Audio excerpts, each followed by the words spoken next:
ਇੱਥੇ ਪਾਕਿਸਤਾਨ ਦੀ ਤਾਰੀਫ ਕਰਨੀ ਜ਼ਰੂਰ ਬਣਦੀ ਹੈ ਕਿ ਪਾਕਿਸਤਾਨ ਨਵੀਆਂ ਚੀਜ਼ਾਂ ਨਵੀਂ ਟੈਕਨੋਲੋਜੀ ਨੂੰ ਅਡੋਪਟ ਕਰਕੇ ਉਹਨਾਂ ਨੂੰ ਇੰਪਲੀਮੈਂਟ ਕਰ ਰਿਹਾ ਐਂਡ ਬਹੁਤ ਘੱਟ ਮੁਹੱਬਤ ਕੀ ਹੁੰਦੀ ਚੱਲਿਆ ਜੀ ਨੂੰ ਜੀ ਹੁੰਦੀ। Welcome back to the channel guys, ਕੀ ਹਾਲ ਚਾਲ ਸਾਰੇ? ਠੀਕ ਠਾਕ ਹੋ ਜੀ? ਸੋ ਅੱਜ ਇੱਕ ਹੋਰ ਵੀਡੀਓ ਜਿਹਦੇ ਵਿੱਚ ਆਪਾਂ ਗੱਲ ਕਰਾਂਗੇ ਪਾਕਿਸਤਾਨ ਦੀ ਇੱਕ ਨਵੀਂ ਮਿਜ਼ਾਈਲ ਆਈ ਹੈ ਜੀ।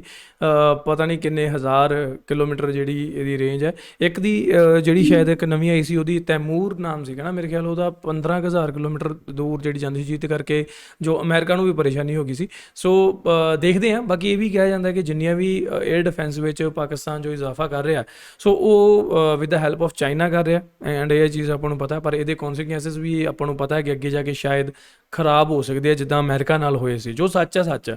ਸੋ ਆਪਾਂ ਇੱਥੇ ਓਨੈਸਟ ਓਪੀਨੀਅਨ ਦਿੰਦੇ ਹਾਂ, ਠੀਕ ਹੈ। ਸੋ ਦੂਜੀ ਗੱਲ ਕਿ ਉਹ ਇੰਡੀਆ ਨੂੰ ਧਿਆਨ 'ਚ ਰੱਖ ਕੇ ਆਪਣੇ ਡਿਫੈਂਸ ਨੂੰ ਮਜ਼ਬੂਤ ਕਰ ਰਹੇ ਆ। ਸੋ ਇਹ ਵੀ ਬਿਲਕੁਲ ਸਹੀ ਗੱਲ ਹੈ ਐਂਡ ਇਹ ਵੀ ਗੱਲ ਬਿਲਕੁਲ ਸਹੀ ਹੈ ਕਿ ਪਾਕਿਸਤਾਨ ਦਾ 에ਅਰ ਡਿਫੈਂਸ ਇੰਡੀਆ ਨਾਲੋਂ ਕਾਫੀ ਗੁਣਾ ਜ਼ਿਆਦਾ ਜਿਹੜਾ ਸਟਰੋਂਗ ਹੋ ਚੁੱਕਿਆ ਹੈ। ਨਵੀਂ ਟੈਕਨੋਲੋਜੀ, ਨਵੀਂ ਜਨਰੇਸ਼ਨ ਉਹ ਅਡੋਪਟ ਕਰ ਚੁੱਕੇ ਹੈ ਅਤੇ ਇੰਡੀਆ ਹਜੇ ਇਹਨਾਂ ਚੀਜ਼ਾਂ 'ਚ ਪਿੱਛੇ ਹੈ, ਠੀਕ ਹੈ ਜੀ। ਸੋ ਦੇਖੋ, ਜੋ ਓਪੀਨੀਅਨ ਮੈਂ ਇੱਥੇ ਦੇ ਰਿਹਾ ਉਹ ਸੱਚੀ ਅਤੇ ਸਾਫ਼ ਸੁਥਰੀ ਹੁੰਦੀ ਹੈ ਅਤੇ ਮੈਂ ਵਿਊਜ਼ ਲੈਣ ਲਈ ਸਿਰਫ ਪਾਕਿਸਤਾਨ ਦੀ ਵਾਹ ਨਹੀਂ ਕਰਦਾ, ਠੀਕ ਹੈ। ਇੱਥੇ ਜੋ ਸੱਚ ਹੈ ਉਹੀ ਹੈ ਅਤੇ ਇਸ ਚੀਜ਼ ਦਾ ਇਕੱਲੇ ਪਾਕਿਸਤਾਨੀ ਲੋਕਾਂ ਨੂੰ ਵੀ ਪਤਾ ਹੈ ਕਿ ਇਸ ਚੀਜ਼ ਦਾ ਅੱਗੇ ਜਾ ਕੇ ਨੁਕਸਾਨ ਵੀ ਹੋ ਸਕਦਾ ਹੈ, ਕਿਉਂਕਿ ਚਾਈਨਾ ਹਰ ਕਿਤੇ ਆਪਣੀ ਛਾਪ ਛੱਡ ਰਿਹਾ ਪਾਕਿਸਤਾਨ ਦੇ ਵਿੱਚ, ਠੀਕ ਹੈ। ਤਾਂ ਉਹ ਦੇਖੋ, ਕੱਲ੍ਹ ਨੂੰ ਹੁਣ ਮੰਨ ਲਓ ਮੈਂ ਤੁਹਾਨੂੰ ਕਰਜ਼ਾ ਦੇ ਰਿਹਾ ਹਰ ਚੀਜ਼ 'ਚ, ਤੁਸੀਂ ਮੈਂ ਕਿਸੇ ਨੂੰ ਕਹਿ ਰਿਹਾ ਕਿ ਆਹ ਸਭ ਕੁਛ ਆਏ ਆ ਹੈ ਨਾ, ਅਤੇ ਉਹਨੂੰ ਮੇਰੀ ਮੰਨਣੀ ਵੀ ਪੈਣੀ ਹੈ ਕਿ ਮੇਰੇ ਅਕੋਰਡਿੰਗ ਤੂੰ ਆਹ ਕਰ। ਕੱਲ੍ਹ ਨੂੰ ਕੁਛ ਵੀ ਹੁੰਦਾ ਤਾਂ ਉਹਨੂੰ ਚਾਈਨਾ ਨਾਲ ਪਾਕਿਸਤਾਨ ਨੂੰ ਖੜਨਾ ਹੀ ਪੈਣਾ, ਠੀਕ ਹੈ। ਜੇ ਨਹੀਂ ਖੜਦਾ ਤਾਂ ਉਹ ਤੁਹਾਡਾ ਇਹੋ ਜਿਹਾ ਵੈਰੀ ਬਣਦਾ ਕਿ ਛੱਡ ਦਿਓ ਗੱਲਾਂ, ਠੀਕ ਹੈ ਜੀ। ਚਲੋ ਛੱਡੋ ਇਹ ਸਾਰੀਆਂ ਗੱਲਾਂ ਵੀ, ਆਪਾਂ ਸਿੱਧਾ ਤੈਮੂਰ ਦੀ ਗੱਲ ਕਰਦੇ ਹਾਂ, ਇੱਕ ਨਵੀਂ ਮਿਜ਼ਾइल पाकिस्तानी एयर डिफेंस ਦੇ ਵਿੱਚ। ਸੋ ਕੀ ਗੱਲਬਾत है ਇਹਦੀ, आओ देखिए। वॉर के बाद दुनिया भर के देशों ने इस वॉर से बहुत सारी चीजें सीखी। कुछ देशों ने सीखा कि वॉर के अंदर एयर लॉन्च क्रूज मिसाइल्स का कितना ज्यादा बड़ा रोल फ्यूचर में होने वाला है, जबकि एयर डिफेंस सिस्टम ज्यादा से ज्यादा मजबूत हो रहे हैं। तो भारत और पाकिस्तान ने भी इस पर्टिकुलर एरिया में बहुत ज़्यादा फोकस किया और आज के हमारे सेशन में हम ऐसी ही पाकिस्तानी मिसाइल के बारे में बात करने जा रहे हैं जो कि पिछले कुछ दिनों में बहुत ज़्यादा चर्चा का विषय बनी है। इस मिसाइल का नाम है तैमूर। तो आज के हमारे सेशन में हम इस तैमूर को डिटेल में जानेंगे कि ये मिसाइल क्या है, क्यों ये इस समय पूरी दुनिया में चर्चा का विषय बनी हुई है और भारत की कौन सी मिसाइल्स हैं जिसके साथ इसको कंपेयर करना सही होगा, क्योंकि अक्सर पाकिस्तानी एनालिसिस्ट और वहाँ के डिफेंस से जुड़े लोग हमारी गलत मिसाइल्स को इस मिसाइल के साथ कंपेयर करते हैं। तो आज के हमारे सेशन में हम यही सारी चीज़ें कवर अप करने जा रहे हैं। दोस्तों, पाकिस्तान की ये एयर लॉन्च क्रूज मिसाइल जिसको तैमूर नाम दिया गया है, ये दरअसल पाकिस्तान की राड मिसाइल का ही एक्सपोर्ट वेरिएंट है। राड मिसाइल जो कि हफ्त 8 है एक्चुअल में। अब आप थोड़े से कंफ्यूज हो गए तो इसको ऐसे समझिए कि हफ्त 8 जो कि 1998 में जो प्रोग्राम शुरू हुआ था उससे बनी हुई मिसाइल, जो कि पहली बार एयर लॉन्च क्रूज मिसाइल बनाई गई थी, उसको नाम दिया गया था राड। और राड का जो सेकंड वेरिएंट आया यानी कि राड 2, उसका एक एक्सपोर्ट वेरिएंट बनाया गया जिसकी रेंज थोड़ी सी कम थी और ये एक्सपोर्ट वेरिएंट है तैमूर। तो तैमूर को आप पोता मान सकते हैं, जहां पर हफ्त 8 उसका दादा है, राड 1 उसका बाप है। ਓਕੇ, ਸੋ ਮੇਰੇ ਕੋਲ ਨਾ ਕੁਛ ਇੱਥੇ ਮੈਂ ਇੰਡੀਅਨ ਜੋ ਸਿਸਟਮ ਹੈ, ਇੰਡੀਅਨ ਮਿਜ਼ਾਈਲਸ ਹੈ, ਉਹ ਮੈਂ ਦੇਖ ਰਿਹਾ ਸੀ। ਸੋ ਇਹਦੇ ਵਿੱਚ ਕਾਫੀ ਜ਼ਬਰਦਸਤ ਹੈਗੀਆਂ, ਜਿਹਦੇ ਵਿੱਚ Prithvi air defence, advanced air defence, ballistic missiles ਹੈਗੀਆਂ BMD 2 ਟਾਇਰਡ ਸਿਸਟਮ ਵਾਲੀਆਂ ਹੈਗੀਆਂ, early warning and tracking radars. ਅੱਛਾ, ਇਹ ਤਾਂ ਉਹਦੀ ਚੀਜ਼ ਹੋ ਗਈ, ਠੀਕ ਹੈ। ਮਤਲਬ ਇੱਕ ਪ੍ਰਿਥਵੀ 에ਅਰ ਡਿਫੈਂਸ ਐਂਡ ਇੱਕ ਐਡਵਾਂਸਡ 에ਅਰ ਡਿਫੈਂਸ, ਇਹ ਜਿਹੜੀਆਂ ਦੋ ਹੈ ਨਾ, ਇਹ ਬਹੁਤ ਮੇਨ ਹੈ। ਇੱਕ ਅਗਨੀਵੀ ਹੈ ਅਤੇ ਬ੍ਰਾਹਮੋਸ, ਇਹ 4 ਕੁ ਮਿਸਾਈਲਾਂ ਹੈਗੀਆਂ। ਬਾਕੀ ਦੇਖਦੇ ਹਾਂ ਕਿ ਬਾਈ ਕਿਹਦੇ ਨਾਲ कंपेयर करते हैं। और ये जो तैमूर है वो उसका पोता है, तो एक कह सकते हैं कि हफ्त 8 की ही सीरीज यहाँ पर चली आ रही है। इन सभी मिसाइल्स के जो रेंज है वो थोड़ी सी डिफरेंट है। जैसे कि जो हफ्त 8 मिसाइल शुरुआत में आई थी 1998 में, वो लगभग 500 किलोमीटर की उसकी रेंज थी। उसके बाद इसको इम्प्रूव किया गया और राड 2 मिसाइल बनाई गई, जो कि हफ्त 8 का ही एडवांस वेरिएंट थी। उसकी जो रेंज है वो 600 प्लस कर दी गई और अब ये जो एक्सपोर्ट वेरिएंट यहाँ पर आया है, इसकी रेंज अकॉर्डिंग टू दी जो MTCR एग्रीमेंट है, क्योंकि पाकिस्तान ने भी कहीं ना कहीं इसको फॉलो किया है, हालांकि इसका सिग्नेटरी पाकिस्तान नहीं है, तो मिसाइल टेक्नोलॉजी कंट्रोल रेजिम की गाइडलाइंस को फॉलो करते हुए इसकी जो रेंज है वो 290 किलोमीटर रखी गई है। हालांकि इस तरह की मिसाइल्स की जो रेंज है वो उससे थोड़ी ज़्यादा ही होती है। तो यहाँ पर इस मिसाइल की जो रेंज है वो 290 किलोमीटर की है। ये एक न्यूक्लियर कैपेबल मिसाइल है, यानी कि ये न्यूक्लियर वेपन को ले जा सकने वाली मिसाइल है। इसके अलावा क्योंकि ये क्रूज मिसाइल है जो कि बैलिस्टिक मिसाइल से थोड़ी सी डिफर करती हैं, अब जिन लोगों को इन दोनों मिसाइल्स का डिफरेंस थोड़ा सा क्लियर नहीं है तो मैं यहाँ पर उनको बता दूं कि बैलिस्टिक मिसाइल एक तरह का रॉकेट है जिसको जब आप लॉन्च करते हैं तो एक रॉकेट प्रोपल्शन सिस्टम से उसको लॉन्च किया जाता है और वो एक इस तरह की बैलिस्टिक ट्रेजेक्टरी को फॉलो करते हुए किसी एक जगह पे गिरता है। तो जब वो गिर रहा होता है तो वो अपनी जो एनर्जी है वो ग्रेविटी से एक्वायर करता है। यहाँ पर जो क्रूज मिसाइल्स हैं वो पूरे अपने कोर्स के अंदर जेट्स का इस्तेमाल करती हैं। तो यहाँ जो प्रोपल्शन सिस्टम है वो जेट प्रोपल्शन सिस्टम होता है जो कि पूरे मिसाइल को अपने पूरे कोर्स में हेल्प करता है। तो ये मिसाइल ज्यादातर सरफेस को टच करते हुए का मतलब है सरफेस से कुछ किलोमीटर ऊपर या फिर कुछ मीटर ऊपर भी, क्योंकि बहुत सारी ऐसी मिसाइल्स हैं जो सरफेस से सिर्फ 10 या 12 मीटर भी ऊपर फ्लाई कर सकती हैं। तो ये हॉरिजॉन्टल पाथ को फॉलो करती हैं और अपने टारगेट तक पहुंचने के लिए ये जेट इंजन का इस्तेमाल करती हैं।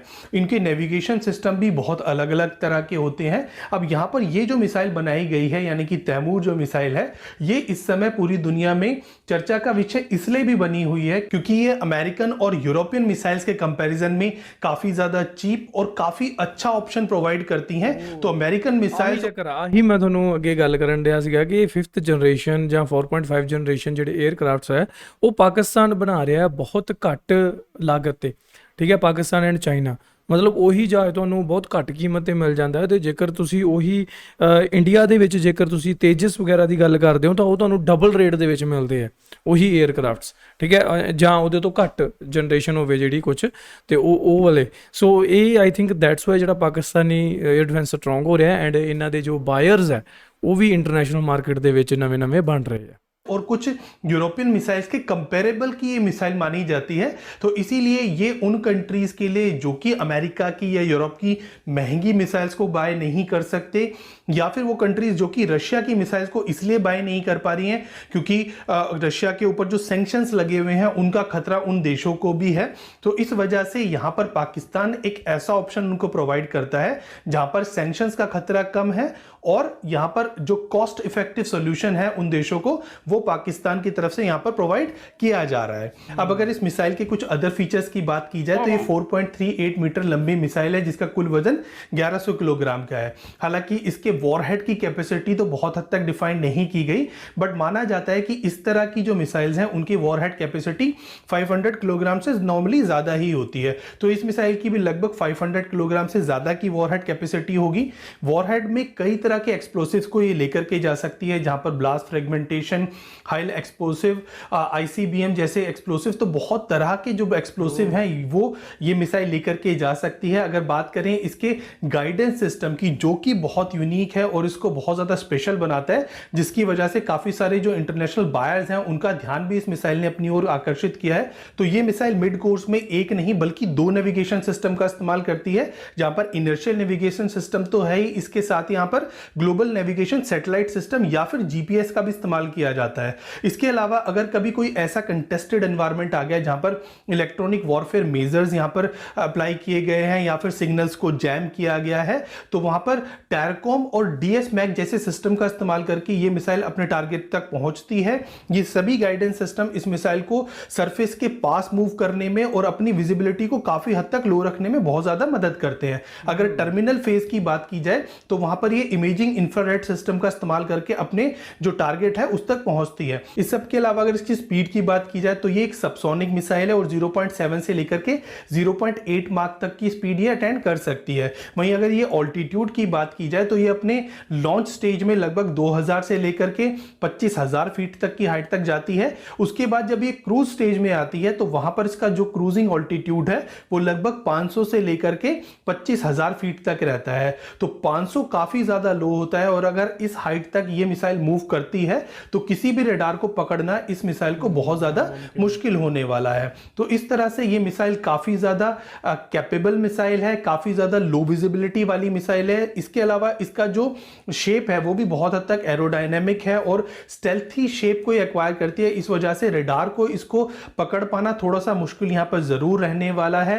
सी स्कीमिंग करने की कैपेबिलिटी रखती है, इसी वजह से ये एंटी शिप ऑपरेशंस में इसको इस्तेमाल किया जा सकता है। तो ये मिसाइल ड्यूल यूज की है, यानी कि मिसाइल बनाई है कि की बनाई है, ये पाकिस्तान ने बनाई है या खरीदी गई है? इसको आप लैंड पर भी यूज कर सकते हैं और इसको आप सी के अंदर जो आपके एंटी शिप मिशन होते हैं वहां पर भी इसको इस्तेमाल किया जा सकता है। इन सब के अलावा ये मिसाइल काफी ज्यादा फ्लेक्सिबल है। फ्लेक्सिबल का मतलब है कि इस मिसाइल को रिसेंटली पाकिस्तान ने अपने JF-17 के साथ इंटीग्रेट किया था। तो ये मिसाइल मिराज के साथ, ये मिसाइल F-16 के साथ और ये मिसाइल अब JF-17 जैसे एयरक्राफ्ट के साथ भी इंटीग्रेट की जा सकती है। तो वो कंट्री जो कि JF-17 को बाय कर रही हैं या फिर बाय कर चुकी हैं, वो सभी कंट्रीज इस मिसाइल को अपने JF-17 के लिए यहां पर यूज कर सकती हैं, पाकिस्तान से इस मिसाइल को बाय कर सकती हैं। तो इस तरह से ये मिसाइल पाकिस्तान के JF-17 की भी सेल को बूस्ट करने का यहां पर काम कर सकती है। अब अगर बात की जाए कि वो कौन सी मिसाइल्स हैं जो कि इस मिसाइल के जैसी मानी जाती हैं, या फिर कहें कि यूरोप और अमेरिका की वो कौन सी मिसाइल्स हैं जो कि इस मिसाइल की कॉम्पिटिटर हैं और जिन मिसाइल्स का ये एक बेटर और एक चीप ऑल्टरनेटिव बनकर के उभरी है, तो उन मिसाइल में सबसे पहला नाम आता है जर्मनी और स्वीडन की एक डेवलप मिसाइल जिसको टॉरस बोला जाता है और जिसको KEPD 350 के नाम से भी जाना जाता है। तो ये मिसाइल लगभग इसके जैसी मिसाइल दिखाई देती है और उसके सबसे क्लोजेस्ट है डिजाइन के। तो इसकी कैपेबिलिटीज जर्मन और स्वीडन की इस मिसाइल की कैपेबिलिटी के बहुत क्लोज मानी जाती है। हालांकि KEPD 350 की जो रेंज है वो लगभग 500 किलोमीटर से ज्यादा की है। अब अगर बात की जाए भारत के बारे में, क्योंकि अगर पाकिस्तान के बारे में बात की जा रही है और भारत के बारे में बात की जाए तो वो कहीं ना कहीं अधूरी लगती है, क्योंकि पाकिस्तान के ज्यादातर वेपन भारत को ध्यान में रख करके ही बनाए जाते हैं। ਓਕੇ ਜੀ ਮਿੱਤਰੋ, ਅਸੀਂ ਇੱਕ ਵੀਡੀਓ ਤੇ ਉਹ ਵਿੱਚ ਹੀ ਰਹਿ ਗਿਆ ਮੇਰਾ ਚਾਹ ਵੀ ਕਿ ਭਾਰਤ ਦੀ ਜਿਹੜੀ ਕਿਹੜੀ ਮਿਸਾਈਲ ਹੈ ਜਿਹਨੂੰ ਇਹਦਾ ਕੰਪੀਟੀਟਰ ਮੰਨਿਆ ਜਾਣਾ ਸੀਗਾ, ਤੇ ਉਹ ਮੇਰੀ ਗੱਲ ਵੀ ਵਿੱਚ ਹੀ ਰਹਿ ਗਈ। ਪਰ ਮੈਨੂੰ ਲੱਗਦਾ ਹੈ ਜਿਹੜਾ ਦੇਖੋ ਜੇ ਲੱਗਦਾ ਨਹੀਂ, ਕਿਉਂਕਿ ਮੈਨੂੰ ਨਾ ਫਿਰ ਪੂਰਾ ਰਿਸਰਚ ਕਰਨੀ ਪੈਣੀ ਹੈ ਇੱਥੇ ਕਿ ਕਿਹੜੀ ਜਿਹੜੀ ਮਿਸਾਈਲ ਹੈ ਉਹ ਇਹਦੇ ਬਰਾਬਰ ਹੋ ਸਕਦੀ ਜਾਂ ਇਸ ਤੋਂ ਅੱਗੇ ਹੋ ਸਕਦੀ ਹੈ। ਸੋ ਬ੍ਰਾਹਮੋਸ ਤਾਂ ਕਾਫੀ ਐਡਵਾਂਸ ਹੈ ਯਾਰ, ਇੰਡੀਆ ਦੀ ਨਾ 800 ਕਿਲੋਮੀਟਰ ਤੱਕ ਜਾ ਸਕਦੀ ਹੈ ਐਂਡ ਲੈਂਡ ਸੀ ਏਅਰ ਉੱਦਾਂ ਹੀ ਆਹੀ ਹੈ। ਸੋ ਆਈ ਥਿੰਕ ਆਹੀ ਹੈ ਜਿਹੜੀ ਬ੍ਰਾਹਮੋਸ, ਜਾਂ ਅਗਨੀ ਇੱਕ ਵੀ ਹੈ, Agniveer, Nirbhay, Prithvi, Sagarika, K4, K5, K6 10,000 kilometre ਤੱਕ ਜਾ ਸਕਦੀ ਹੈ। ਅੱਛਾ, ਇਹ ਤਾਂ ਜ਼ਿਆਦਾ ਹੋ ਗਈਆਂ। ਸੋ ਇਹ ਬੈਲਿਸਟਿਕ ਮਿਸਾਈਲ ਨਹੀਂ ਗੀ, ਇਹ ਦੂਜੀ ਮਿਸਾਈਲ ਹੈ। ਓਕੇ, ਲਓ ਜੀ, ਇਹ ਸੀ ਅੱਜ ਦੀ ਇੱਕ ਵੀਡੀਓ। ਤੁਹਾਨੂੰ ਕਿੱਦਾਂ ਲੱਗੀ ਮੈਨੂੰ ਥੱਲੇ ਕਮੈਂਟ ਕਰਕੇ ਜ਼ਰੂਰ ਦੱਸਿਓ। ਐਂਡ ਜੋ ਪਾਕਿਸਤਾਨ ਨੇ ਇੱਕ ਨਵੀਂ ਮਿਸਾਈਲ ਐਡ ਕੀਤੀ ਹੈ, ਮੈਨੂੰ ਇੱਕ ਹੋਰ ਚੀਜ਼ ਅੱਜ ਨਵੀਂ ਜਿਹੜੀ ਪਤਾ ਲੱਗੀ ਹੈ ਕਿ ਜੇਕਰ ਕੋਈ ਬੰਦਾ ਕਹਿ ਰਿਹਾ ਕੋਈ ਕੰਟਰੀ ਕੋਈ ਵੀ 에ਅਰਕ੍ਰਾਫਟ ਖਰੀਦ ਰਹੀ ਹੈ ਤਾਂ ਸ਼ਾਇਦ ਉਹ ਇਹਨਾਂ ਚੀਜ਼ਾਂ ਦਾ ਵੀ ਧਿਆਨ ਰੱਖਦੇ ਹੋਣਗੇ ਕਿ ਕਿਸ ਜਨਰੇਸ਼ਨ ਦੀ ਜਾਂ ਕਿਸ ਲੈਵਲ ਤੱਕ ਦੀ ਜੋ 에ਅਰ ਮਿਸਾਈਲਸ ਹੈ ਉਹ ਉਹਦੇ ਨਾਲ ਕੰਪੈਟੇਬਲ ਹੋ ਸਕਦੀਆਂ। ਮਤਲਬ ਕੰਪੈਟੇਬਲ ਮਤਲਬ ਕਿ ਉਹਨਾਂ ਜਹਾਜ਼ਾਂ ਦੇ ਨਾਲ ਉਹਨਾਂ ਨੂੰ ਲਗਾ ਕੇ ਉਡਾਇਆ ਜਾ ਸਕਦਾ ਹੈ, ਠੀਕ ਹੈ, ਯਾਨੀ ਉਹਨਾਂ ਤੋਂ ਉਹਨਾਂ ਨੂੰ ਜੋ ਨਿਸ਼ਾਨੇ ਜਾਂ ਅਟੈਕ ਵੀ ਕੀਤਾ ਜਾ ਸਕਦਾ। ਸੋ ਇਹ ਵੀ ਆਈ ਥਿੰਕ ਇੱਕ ਬਹੁਤ ਵੱਖਰਾ ਪੁਆਇੰਟ ਆਫ ਵਿਊ ਹੈ, ਇੱਕ ਵੱਖਰੀ ਗੱਲ ਹੈ ਕਿ ਇਹ ਵੀ ਜ਼ਰੂਰੀ ਹੈ। ਸ਼ਾਇਦ ਤੇਜਸ ਦੀਆਂ ਮੁਸ਼ਕਲਾਂ ਜੋ ਇਸੇ ਕਰਕੇ ਵਧੀਆਂ ਹੋਈਆਂ ਮੇ ਵੀ। ਸੋ ਜੋ ਵੀ ਹੈ, ਇੱਥੇ ਪਾਕਿਸਤਾਨ ਦੀ ਤਾਰੀਫ ਕਰਨੀ ਜ਼ਰੂਰ ਬਣਦੀ ਹੈ ਕਿ ਪਾਕਿਸਤਾਨ ਨਵੀਆਂ ਚੀਜ਼ਾਂ, ਨਵੀਂ ਟੈਕਨੋਲੋਜੀ ਨੂੰ ਅਡੋਪਟ ਕਰਕੇ ਉਹਨਾਂ ਨੂੰ ਇੰਪਲੀਮੈਂਟ ਕਰ ਰਿਹਾ ਐਂਡ ਬਹੁਤ ਘੱਟ ਦਾਮ 'ਤੇ ਬਾਕੀਆਂ ਦੇ ਮੁਕਾਬਲੇ। ਸੋ ਜਦੋਂ ਮੈਂ ਇੱਥੇ ਬਹੁਤ ਘੱਟ ਕਹਿੰਦਾ ਤਾਂ ਬਹੁਤ ਘੱਟ ਦਾ ਮਤਲਬ ਇਹ ਨਹੀਂ ਕੋਈ ਕਿ ਹਜ਼ਾਰਾਂ ਜਾਂ ਲੱਖਾਂ ਦੀ ਗੱਲ ਹੋ ਰਹੀ ਹੈ ਤਾਂ ਕਰੋੜਾਂ ਦੇ ਵਿੱਚ ਹੀ। ਪਰ ਕਿੱਥੇ ਕੋਈ 에ਅਰਕ੍ਰਾਫਟ 40-50 ਕਰੋੜ ਦਾ ਆ ਰਿਹਾ ਤਾਂ ਪਾਕਿਸਤਾਨ ਦੇ ਵਿੱਚ ਤੁਹਾਨੂੰ 25-30 ਕਰੋੜ ਦਾ ਮਿਲ ਜਾਓ। ਸੋ ਇੱਦਾਂ ਦੀ ਜਿਹੜੀ ਗੱਲਬਾਤ ਹੈ। ਸੋ ਇਹੀ ਚੀਜ਼ ਸ਼ਾਇਦ ਇਹਨੂੰ ਜੋ ਪੂਰੀ ਦੁਨੀਆ ਦੇ ਵਿੱਚ ਫੇਮਸ ਕਰ ਰਹੀ ਹੈ ਐਂਡ ਮੇ ਬੀ ਕਿ ਜੋ ਪਾਕਿਸਤਾਨ ਜੋ ਪ੍ਰਭਾਵ ਪਾਉਣਾ ਚਾਹੁੰਦਾ ਸੀ ਆਪਣੇ 에ਅਰ ਡਿਫੈਂਸ ਦੇ ਜ਼ਰੀਏ ਉਹ ਸ਼ਾਇਦ ਮੁਲਕਾਂ 'ਤੇ ਪੈ ਰਿਹਾ। ਠੀਕ ਹੈ ਜੀ, ਸੋ ਇਹ ਮੈਨੂੰ ਲੱਗਦਾ। ਬਾਕੀ ਤੁਹਾਡਾ ਕੀ ਮੰਨਣਾ ਮੈਨੂੰ ਥੱਲੇ ਕਮੈਂਟ ਕਰਕੇ ਦੱਸਿਓ, ਅਤੇ ਮਿਲਦੇ ਆਪਾਂ next video. Till then make sure you hit that subscribe.